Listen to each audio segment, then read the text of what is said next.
Kamusta mga chong? Sa video, pakita ko lang yung NMAX version 3 na na-purchase natin kahapon.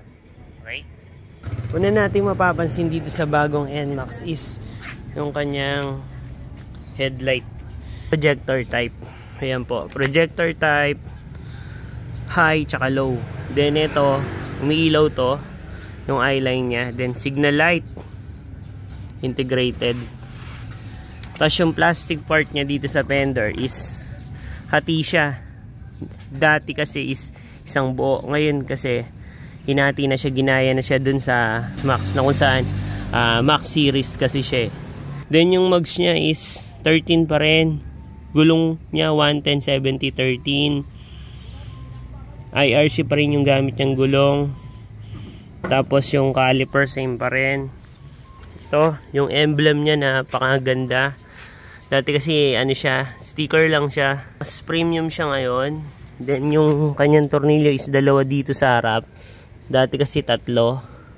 Isa, dalawa, ganon. Tapos doon. Tapos yung foot pegs niya is same pa rin.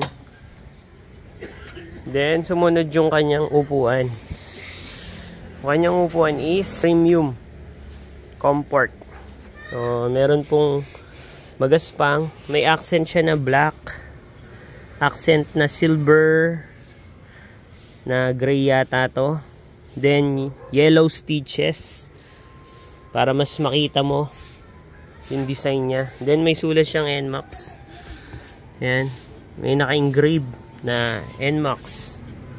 Saan ito yung nagsasabi na TechMax yung unit mo. Okay. Tapos yung grabber niya is napakaganda. Black na matte.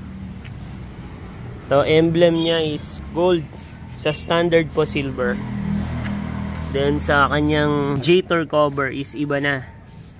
Mas ano yung pins niya. Ayan, ang ganda oh. Makintab na parang mas salong-salo yung hangin. Ito yung pipe. Then ito po yung ating adjustable shock na kung saan available to sa standard at sa TechMax.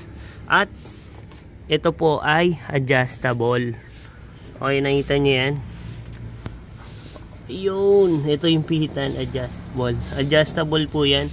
May tools pong kasama. Fender same lang din. Yung gulong sa likod 130/70/13. Then yung air filter cover natin, mayroon siyang YECBT. Ito ay wala ng flyball. Tapos yung cover niya sa crankcase is may gear design. Sobrang ganda. Glossy carbon siya na design. Then dito rin yung bangka natin o yung araro ay forged carbon din yung design ng plastic. Masasabi mo na premium to kasi ito yung mga nasa higher CC nila na tulad ng X-Max tsaka T-Max. Side stand same pa rin, parang weak. Sasagad nyo lang pag sa side stand. Then center stand mukhang same lang din. Meron siyang charger. Ang kailangan mong cable ay type C. Yung dalawa yung type C yung end. Tapos yung knob nya black pa rin. Same sa dating unit. Then fuel tsaka seat. So sa pulsa maluwag naman. Tapos yung right switch nya is same pa rin sa dati. So stop start system, hazard, tsaka yung start button. Dito naman sa kabila, left switch, nandito yung mode ng TechMax. Yung YECBT, may town, tsaka sports. High and low, select, tapos option, home, return button, busina, signal light switch, tsaka shift. So bubuksan natin ngayon. Yung visor nya mas mataas siya kumpara sa previous version. Ayan po, mas mataas. Dati kasi hanggang dito lang yan. Ngayon tinaas sila ng mga 1.5 inch sa natin. Then ito yung susi nya. Yung susi nya is premium pa rin. Ayan. So may mga emblem siya na katulad dito sa harap, sa handlebar at sa likod. Ayan po. Okay. Ayan po yan yung ating susi. Buksan natin. Ganun pa rin. 1. Pag bumubukas kayo, wag diretsong isang dapat isa, dalawa. Okay. Tapos hintayin nyo mo siyang mag open lahat. Then, accept sa pamamagitan ng okay. Ito yung check na to. I-accept natin. Pag pinindot mo yan, ayun. Ay, naka town and commuting mode. Pag pinindot ko tong mode na to, mapupunta siya sa sports mode. Yan po, sports mode. Tapos ito yung pang niya, downshift niya. 1, 2, 3. Actually, itong shift na to is downshift po siya. Pang downshift. Okay? So, ipapaliwanag natin yan sa susunod nating vlog. Kung saan magagamit natin to kapag aakyat tsaka pababa. Diba pag aakyat tayo, kailangan natin ng mag lower gears. Ginagamit natin to. Ayun. Fuel gauge, odometer, 32 km from kahapon. Then ito yung sa takbo sa speed meter, tachometer, ABS, check engine, temperature, stop start system na logo, high, PCS, icon key, tsaka CVT. Bubuksan natin po Start natin. Ganun pa rin, dati pa rin. Press yung brake, tas tsaka start. Ayan. So, makita nyo yung sa tachometer, yung RPM nya is 1,500 to 1,650. Yan po yung normal na idling nya. Ayan po, pag nilipat natin, ayan. Okay, sports tsaka town. Ito yung town, yung city drive. Town commuting, city drive po ito. Ayan. So, marami po siyang option. Saan? Pag pinindot mo to, ayan, lalabas. Tapos pipindutin mo pang isa. Ayan, meron siyang music. Silipat mo lang. Settings, weather, notification. So, kailangan itong i-connect sa cellphone para makita natin yung weather. Then, ito yung excited ako yung navigation. Ituturo din natin yan. Ngayon po, meter display. Tapos pagbabalik mo lang, back lang, ito, yung back button. Okay. Ay, ganda to. Ayan. Okay. Ayan po. ABS pa rin siya.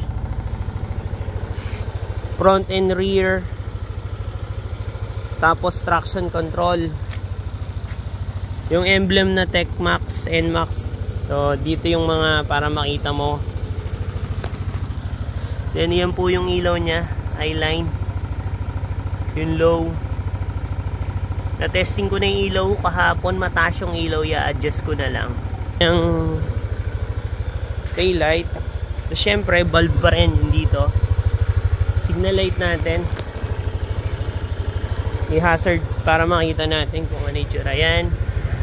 Yung hazard. Sa harap. Ayan po. Okay. Napakaangas. Para siyang Gundam. Tsaka si Cell. Yan yung tingin ko sa kanya. Then yung gas lead pala. Pakita po natin yung gas lead. Okay. Okay. Tatapat lang natin sa meron pa rin siyang fuel tsaka seat. Fuel natin. Buksan natin. Ayun, no? Okay.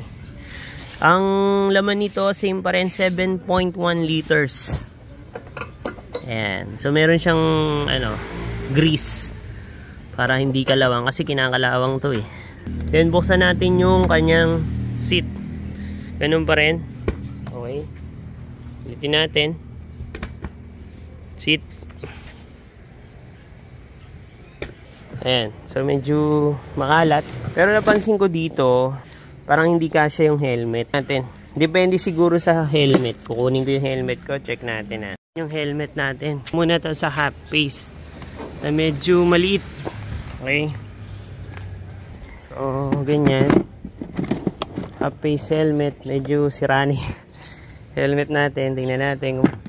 Okay, eksakto. Walang sabit yung half face helmet na LS2. Okay, yan. Sunod naman yung ating isang helmet. Actually, tanggal yung visor. Di ko lang makita. Ayan, okay. So, ayan. Meron siyang spoiler.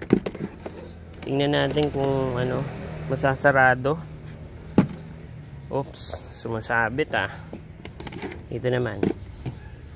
Oops, sumasabit pa rin. Baliktarin natin. Baliktarin natin. Ayan, so kasya naman siya. Pag ganyan yung lagay. Pero kasi makita yung visor niya. So nito, may visor pag ganito ilagay mo siguro. Okay? Ayan.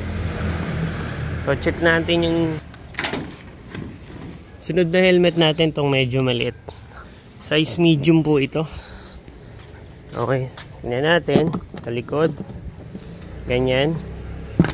Ayan, sakto-sakto, walang sabit. Yung half face na yung full face na helmet. So again, depende po sa size ng helmet yan. Sunod naman nating helmet. Ay, so ito medium to na LS2 Vector. Parang feeling ko hindi kakasya. Subukan natin pa ganyan. Hindi kasya. Kabila.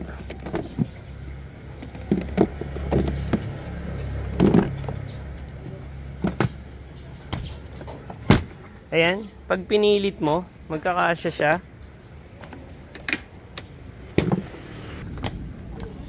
Pag pipilitin mo, magkakasya talaga siya.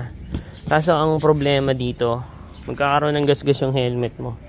Oh, 'di ba? Kaya depende sa laki ng helmet na magkakasya dito, compartment. So ito yung tools natin sa pag-adjust ng shock. Okay, tuturo din natin 'yan.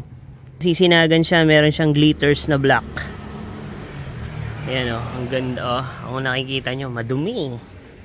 Panahugasan. Okay. Yan po. Kita nyo, meron siyang glitters na green pag naaarawan yung ating gloss black. Ayan. Nakatulong tong video na to, please consider subscribing. Maraming salamat. RS.